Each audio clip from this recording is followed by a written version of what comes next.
Hello, I'm Melissa and I graduated from HCRI with my MSc in International Disaster Management back in 2019. I currently work for the British Red Cross as a COVID-19 Hardship Fund Programme Officer. This role was created back in March last year for the current COVID crisis we're going through, where Aviva had donated £5 million for the British Red Cross to distribute to those in the UK who are dealing with severe hardship. Within the Red Cross, each area in the UK, it's been split up into 8 different areas, from London, Wales, the North, South East, etc. Each of these areas currently have a hardship fund lead, and it's my responsibility to support them in their delivery of the hardship fund.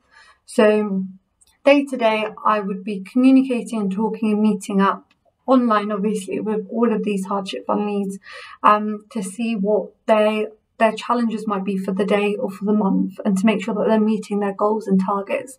We'd be doing this by analysing data we've collected by those who have been referred onto the fund, and to be able to compare that with our vulnerability index to see if we're reaching out to people in those areas within the UK which have the highest vulnerability decile, from social vulnerabilities to economic vulnerabilities. It has been interesting working at home in this role as well, because day-to-day things would have looked much different had this have been a work in the office sort of a job. And I think as my role involves a lot of communication with people, it has meant just being on Zooms a lot of the day. So I'd sort of wake up and I'd enter in my day in like a catch-up Zoom, and I'd end my day in probably a Zoom that I run as a drop-in for anyone to be able to come and ask questions around our fund and what we're doing within the organisation. The way we've been distributing our funds has been to work with external partners and established organisations already within the community. And these can be larger organisations or smaller grassroots organisations.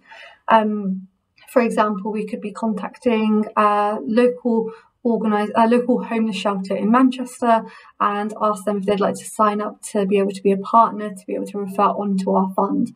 And we sort of trust in them to do the casework and to provide that long-term support. And we're just there to provide a tool to sort of bridge that gap from someone being in hardship to hopefully receiving long-term support. So the beauty, I guess, of like the programme and why I love the role so much as well, it is giving a lot of that like trust and tools into like back into the community, and putting that back into local organisations rather than a big organisation coming along and saying we're gonna do this, and like take that on board. And it is just the means of it is to create like a tool for smaller organisations that might already be struggling with capacity or with finances to continue doing the great work that they already had been.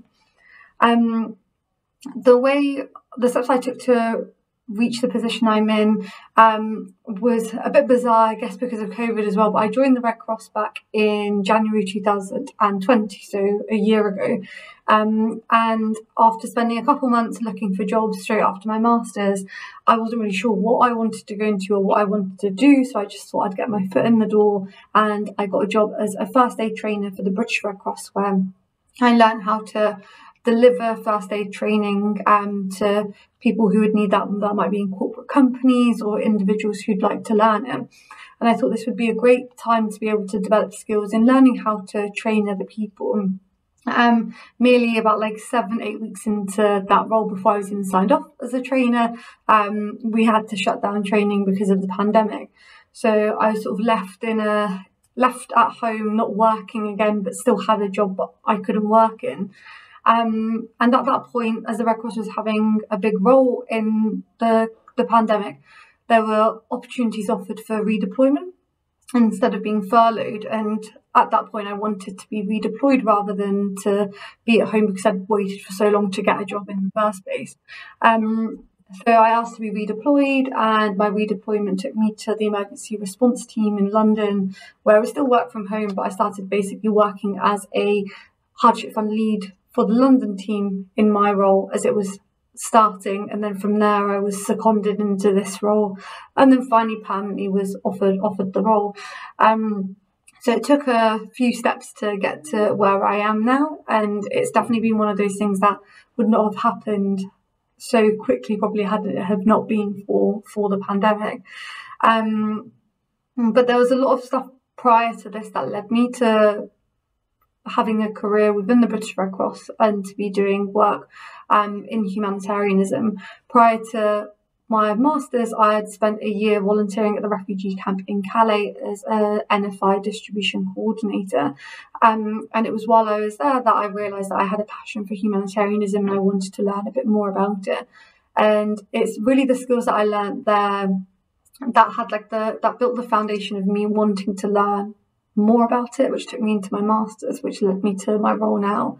My master's was definitely a crucial point in learning the foundations of theoretical disaster management, and I've definitely been able to apply quite a lot of the stuff that I've learned in some of my disaster management modules into the work that I'm doing now. Key stuff that I have learned that I've been able to bring onto my workload now has been more research-based stuff, so being able to manage my qualitative and quantitative research better, and to be able to see what I'm looking for in the best possible sense as well. So that comes for when we're looking for information around our outreach and to see what feedback we're getting from partners as well, is to be able to combine sort of my research experience from my undergrad and from my master's has really helped. It has definitely been challenging. There's been challenges that I've faced in my current role, as well as my master's and previously as well. And the current challenges definitely have faced more around the global situation of working from home and now having this whole different setup of a working style that we'd be used to. And I think most of us who are here are probably quite used to either working on the field or being quite hands-on, or at least with other people that we're bouncing ideas off, because it's quite it's working in an emergency environment, which feels bizarre to sort of do from a desk in your bedroom. So it's definitely been a challenge to adjust to it, but I think it's been really valuable having a team that I work with now who are all in the same position and being able to have that support with each other to say, right, okay, actually this is maybe getting a bit harder, what can we do to make this a bit better, and have that flexible working hours and an environment as well. The main advice I think I'd give to you guys once you're finishing your master's and looking to get a job is to probably get your foot in the door. Just start somewhere. It's so difficult sometimes, depending on how much experience you have. It's sometimes not even enough, and you've got to start somewhere. So my main advice is the advice I gave myself, and which has led me to where I am now, is to get your foot in the door somewhere and just start work and get there, and not to lose hope either. You're not on your own. We've all been through this, and for some people it took a long time to find a role, and some people find it easier than others, and I think it is circumstantial. So don't be too hard on yourself, just keep searching, and I'm sure you'll be able to find your dream job at some point. Good luck.